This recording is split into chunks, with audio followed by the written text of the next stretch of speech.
I'm breaking off my engagement to my fiancé because he might get really sick in the future, and he wants to live his best life now without knowing, but I want him to get tested so we can be informed and prepared. Posted by you/just need an Ammy, okay? My fiancé and I have been together for 5 years.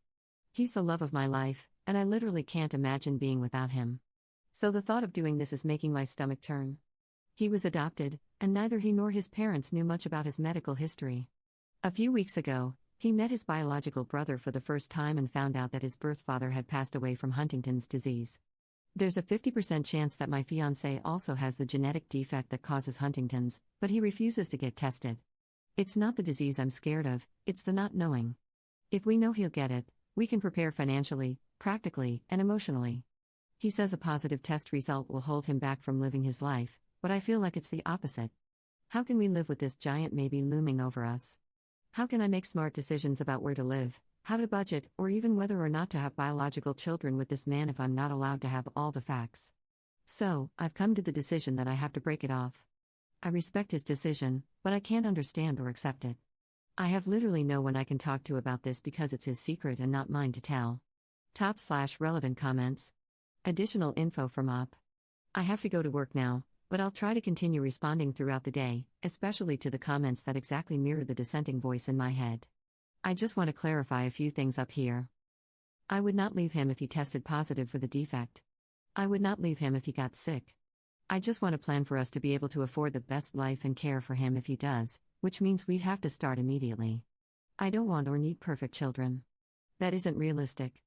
But it is possible to avoid them being subjected to a 50-50 chance of having this disease. Of course, there are alternative options, but again, they involve preparation and planning. I'm more than willing to take a full genetic panel as well. Yes, one or both of us could get cancer, become permanently disabled in an accident, or face any number of other things. But I've come to learn that you can't plan for every unpredictable thing life throws at you. This is the rare occasion where we do have the opportunity to prepare. Essentially, it comes down to the fact that we're incompatible, regardless of how much we love each other. I'm a planner, and he's very laid back. Until now, these traits have complemented each other, but unfortunately, they've brought us to an impasse that I don't think we can both move forward from happily. Commenter. He's terrified to know, and he's performing the psychological gymnastics of if I don't acknowledge it, it won't happen/it will go away. Give it some time. Talk to him, Op, and tell him he can't run from the potential reality, he needs to face it with you. Considering y'all have been together for so long, he should, I hope, have the courage to stand with you and face it together. Commenter 2. It's only been a few weeks. I'd give him time to process and absorb his feelings. Yes, a bad test result can very much affect one's outlook on life, and he'd be the one dealing with it. I know you're there to support him if he got sick, but in the end, he's the one who would be suffering from the disease. It's not the same. Tying your future to someone else definitely pulls you into things you'd rather avoid, so I understand your desire to plan and prepare for what you can, so you can better handle what you don't know and can't control. He deserves your love and support right now. You can postpone or see a couples therapist. Don't throw away a perfectly good relationship because your partner is still reeling from the loss of a father he never knew, the knowledge of a disease that could possibly kill him too, all with the pressures from a fiancé and wedding plans. These things take time. Op adds an edit to her post. I'm floored by all of these responses, supportive and otherwise. At the very least, I feel validated that this is a complex issue with no clear and obvious answer. I've decided to take a few steps back. Those of you who brought up the fact that a few weeks is probably too little time for him to fully process his possible diagnosis have a really valid point. Just because I want to immediately jump into problem-solving mode doesn't mean it's necessarily the right thing to do here. So, I'm not leaving, yet at least, and hopefully never. I'm going to find a therapist to help me work through my anxieties and give my fiancé some space, not literal, to work through his. And then we'll revisit this conversation, hopefully with more patience on my part and willingness to act on his. Update 7 months later. Hi, remember me? I posted earlier this year about my fiancé who was refusing to get tested for Huntington's after learning he had a 50-50 chance of having the genetic defect. Some of you gave me great advice and support, others the wake-up call I needed, and the rest of you, well, gonna read it. I'm not sure if it was obvious, but I was not in a good place when I made that post. When I stress, I don't sleep or eat. For him, it may have only been a few weeks to accept the situation, but for me, it was a few long weeks of nonstop anxiety where I was lucky to get even an hour of restless sleep a night. I was plain exhausted on top of everything else and only began to consider leaving when I started to hit my breaking point. Anyway, we talked about it. At length. We cried, we fought, we researched, I showed him empathy. We consulted with friends, family, and specialists. We pressed pause for days or weeks when we needed a break from the whole damn thing, and in the end, he agreed to have the test. Guys, to say we dodged an absolute maelstrom of bullets would be putting it mildly. He's negative, both for developing the disease himself as well as the risk of passing it on. No matter what else happens, this is one area where he's assuredly safe. All of this said, once the euphoria faded, we decided it was necessary to put a hold on our engagement and take some time apart. I still love him with all my heart, but this was our first serious disagreement as a couple, and it forced us to seriously reflect on ourselves and our relationship. Neither of our positions was wrong, but they were so disparate that there was no realistic compromise. I've spent the last few months traveling abroad, and other than a few texts, we haven't spoken much. But I'm home now, and we have our second first date tonight. Wish me luck. _relevant comments. Additional info from Up. I mentioned this a million times in my first post, but here goes again. I had no plans to leave if he tested positive. I just needed to know so that we could plan our lives accordingly. We decided together to take a break. It's been an incredibly difficult, emotionally charged roller coaster of a year. I didn't leave him. We planned from day one to keep communication to a minimum. It was difficult. I actually began keeping a journal of all the things I wanted to call or text him about. It's extensive, and I can't wait to share it with him. I didn't give him an ultimatum, but I understand why that's the takeaway. I only told Reddit that I was thinking of leaving, and I know that it was rash and irrational. No, I'm not going to kill myself. Sorry if that disappoints you. Second update 1 day later. This title continues to be embarrassingly bad and now irrelevant, but I kind of feel like I'm stuck with it now, sorry. If you're new here, my fiancé found out he was at risk of developing Huntington's disease. I wanted him to get tested, and he did not. Months later, he did, and thank God, he was negative. The whole thing put such a strain on us that we decided to take a break. Last night, we went on our second first date. And I can't believe how many of you want to hear about it. Of course I couldn't leave you hanging, but there are a few things I want to address first, so please bear with me for a few more sentences. It feels like many of you are determined for there to be a bad guy here, but please don't put this label on my fiancé. He doesn't deserve it. He's not a jerk, a prick, or an ostrich.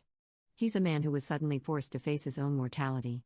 He had a very human response, and I didn't make it any easier on him during those first few weeks. On that note, it's great that so many of you guys always react perfectly to every tough situation life throws at you. I'm sadly not like that. Sometimes I screw up, like I did by not initially giving him enough time to process. But I owned up to that, took several steps back, and he forgave me. I don't know what else you want from me. Lastly, there are a lot of comments about how the obvious compromise was to just act like he had it. But you know what? It was the idea of living like he was dying that actually drove him to get tested. He didn't want us to unnecessarily save half our paychecks instead of using them to enjoy life. Or deal with the complications of IVF if we didn't have to. Or forego opportunities that didn't play nicely with the end-of-life care plans we'd be making. Essentially, he concluded, in his words, that the cat was already halfway out of the bag, and it could come out, but it was never going back in. If he was positive, we'd be obsessing over every little thing being a possible symptom. But if we left things as they were, we'd be doing that anyway. That doesn't mean it was easy at all. We actually had to make a second appointment to get the results because he couldn't bring himself to hear them the first time. But that was okay. I was there for him the whole time to support him however he needed me to.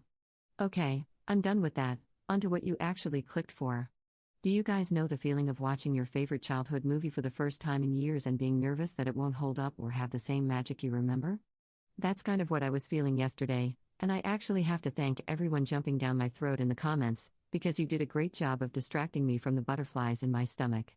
Well, the magic was still there. We may have spent months apart, but it didn't feel that way at all. In fact, everything felt even better and more comfortable than when we parted. We felt like the happy couple we'd been back in January before this whole thing started. It was like there was a weight hanging over our relationship that was keeping us from actually moving forward despite the good news, and it's finally been lifted. Before last night, I couldn't remember the last time anything with him felt bright and easy. But we're back, baby. I know the general consensus was that this was a dumb move, that we should have opted for marriage counseling instead of going our own ways for a bit. I'm not a relationship counselor, and I'm not recommending this method to anyone. I don't know why it worked for us. All I know is that we were both so drained at the time, and we each had the same gut feeling that a complete separation was what we needed. Our relationship had become far more exhausting than fun, and I honestly believe that we wouldn't have made it if we'd forced ourselves to work together to fix it. Again, don't take relationship advice from me, but trust your instincts, you have them for a reason. And I'm sure you'll be happy to know that he wasn't sitting at home pining for me while I traipsed around Europe not having sex with people. He was busy with his own adventure, he bought a car, we live in Manhattan, so that's a pretty big thing, and road tripped across the country.